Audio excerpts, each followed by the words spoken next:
L'exception présidentielle, ce n'est pas une simple facétie intellectuelle telle qu'on a voulu la faire lire à nos lecteurs. C'est juste une sorte de point saillant que nous avons voulu faire ressortir dans le cadre de la lutte contre le Covid-19 au Cameroun. Nous partons d'un constat de ce que le président de la République, garant des institutions et promoteur d'une grande ligne de vie par rapport à la pandémie à l'échelle nationale, eh bien, le président de la République lui-même, il ne met pas de masque. Nous remarquons qu'à 3 reprises, le locataire du palais de l'Unité n'est pas sorti avec un masque, notamment lors de son audience avec l'ambassadeur de France, et lors de son audience avec le représentant spécial du secrétaire général des Nations Unies. Et plus dernièrement, on l'a vu arpenter les couloirs du palais de l'Unité en compagnie de ses proches collaborateurs sans toutefois arborer un gadget de protection faciale.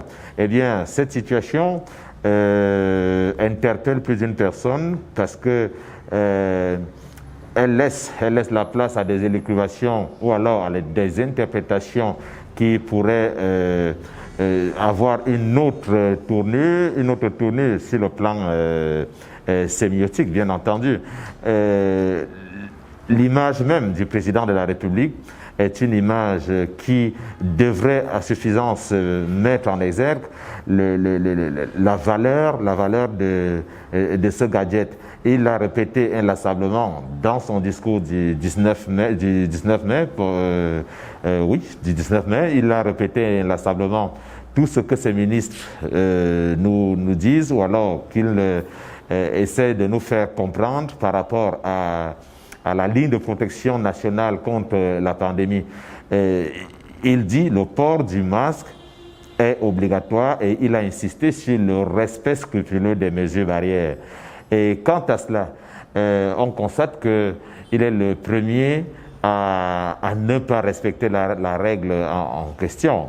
La toute première règle, jugée plus essentielle dans les sorties publiques des personnalités publiques, permettez que je me répète, eh bien, la fameuse maxime selon laquelle faites ce que je dis, ne faites pas ce que je fais, l'a donc rattrapé avec une sorte d'opiniâtreté qui ne dit pas son nom. Alors, comme simple commentaire de journaliste, je constate que le président de la République, à bien des égards, instruit certaines directives, mais est le premier à les fouler aux pieds et ne donne pas suffisamment la mesure au niveau de l'exécution sur le plan national. Tenez par exemple, en dehors de la pandémie Covid-19, en dehors de celle-là, vous vous souvenez qu'un bateau de l'armée camerounaise avait coulé au large de la ville de Limbé il y a quelques années. Le président de la République avait par la suite instruit une journée nationale de deuil. Cela impliquait sur le plan juridique que tous les drapeaux devraient être en berne. Eh bien, le même jour, le président de la République n'a pas constaté qu'au Palais de l'Unité, le drapeau du Palais de l'Unité flottait avec toutes ces 3 bandes sans soucier. Et c'est des situations qui se répètent comme ça et qui interpellent. Vous tous savez, tout comme moi, qu'une situation qui devient récurrente est interpellatrice à plus d'un égard. Et à partir de là, il nous a semblé bon, non pas de sensibiliser l'octogénaire que M. Biya, mais il s'agissait plutôt et davantage d'attirer l'attention du fait que l'exemple devrait venir d'en haut.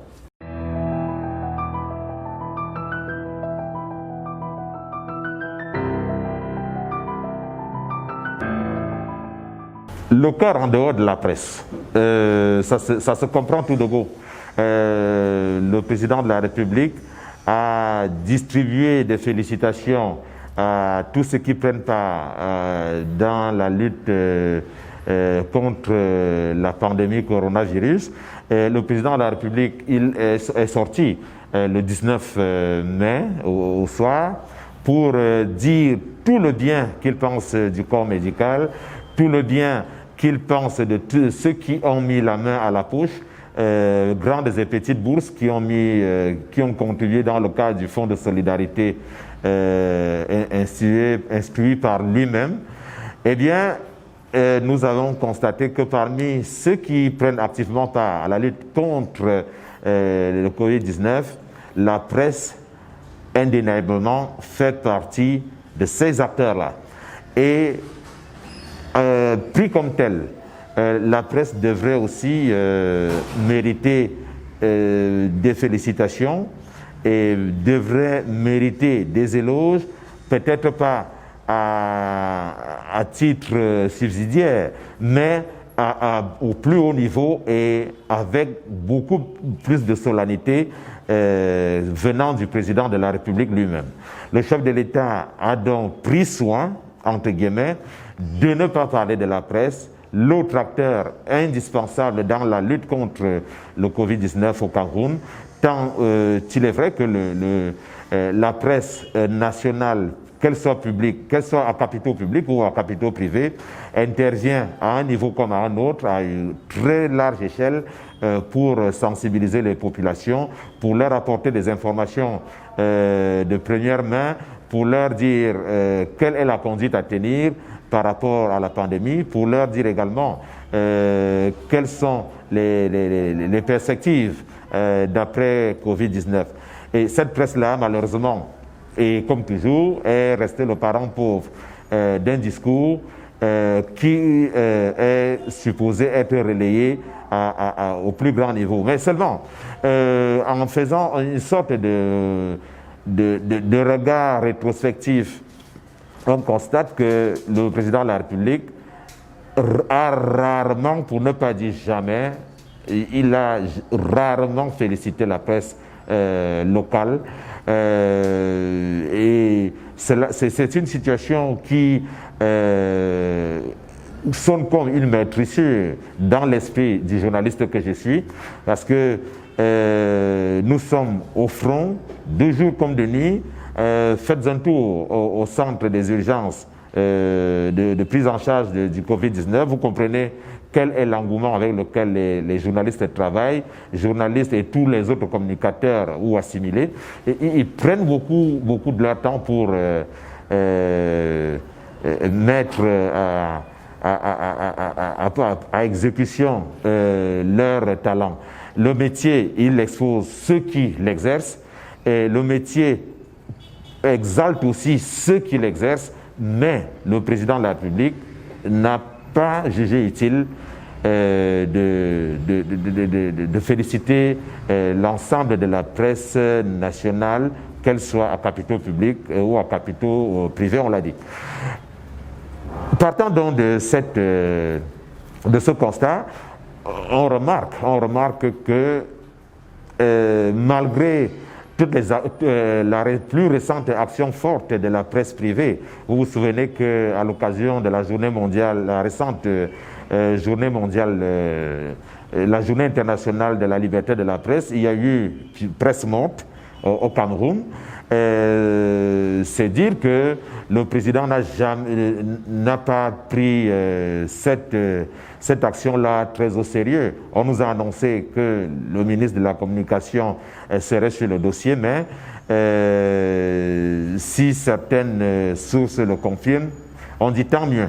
Mais on aurait aussi voulu que le président parlât lui-même du travail de la presse, et ce serait très bon pour le moral des hommes de médias.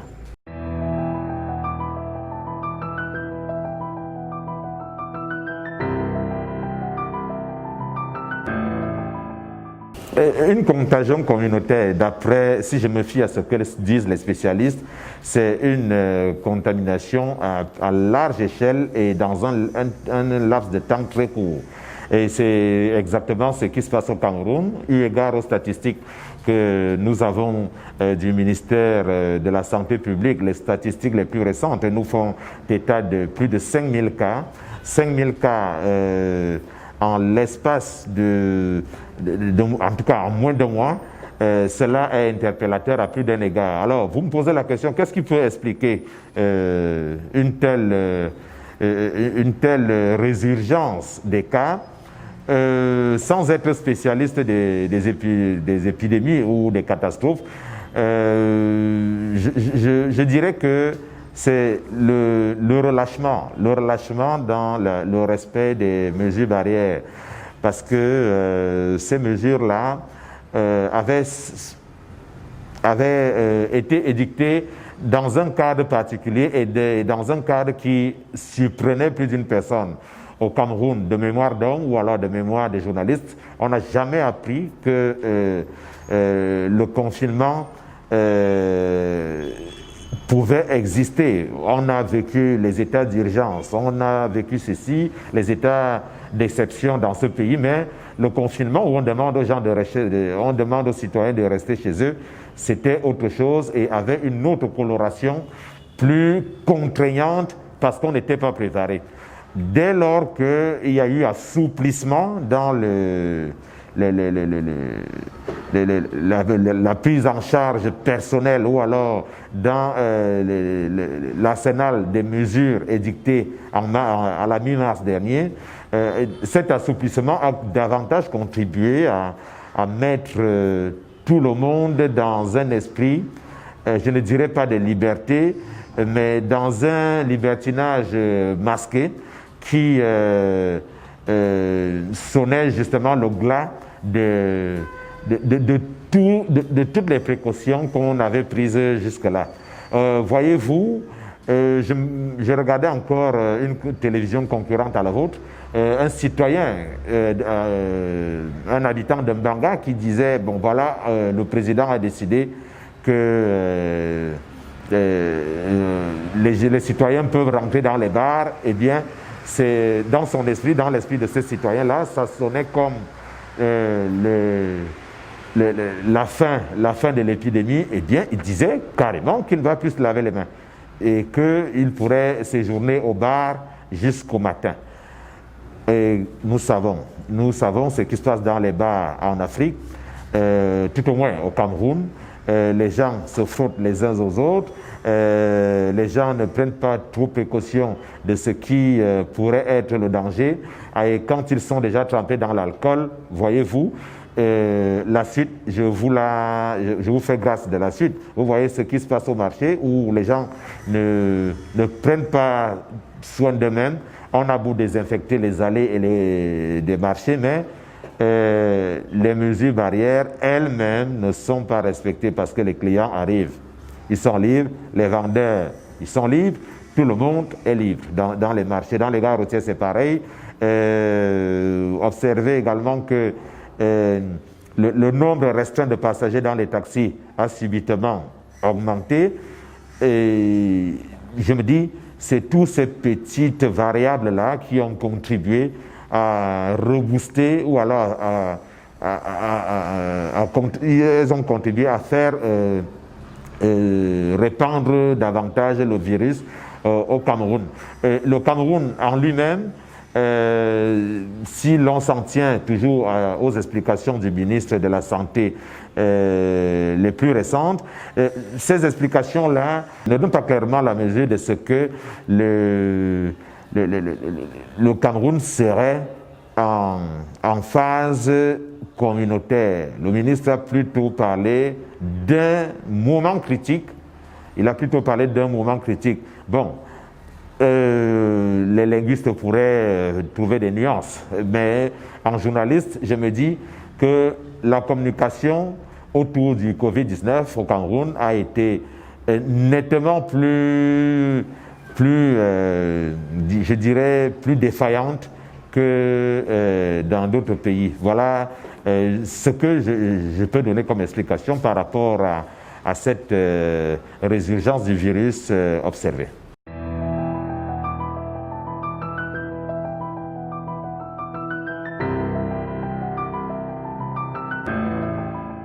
Bon, le dispositif de riposte, je ne vais pas critiquer ceux qui l'ont conçu. Ils ont peut-être leurs paramètres de conception pertinents et valables à la fois, mais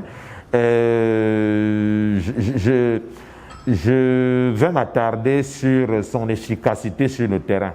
Cette efficacité-là est tatillonne parce que tout se résume à des propagandes politiques avec tout se résume également à des prises de position qui frisent même la polémique. Et en tant que tel, le Covid-19, le dispositif de prise en charge du Covid-19 qui met en première ligne le système sanitaire n'a pas suffisamment une ligne qui lui sert de canevas par rapport à l'exécution de la tâche qui est la sienne. Parce que, voyez-vous, il y a par exemple les malades, il y a deux sortes de malades au Cameroun, les malades pauvres et les malades riches. Les malades pauvres, eux, ils ne bénéficient pas d'un certain suivi très étroit. Les malades que certains s'amusent à appeler malades VIP, eux, ils s'affichent et guérissent et nous disent que la maladie existe. Les exemples affluent partout sur les réseaux sociaux.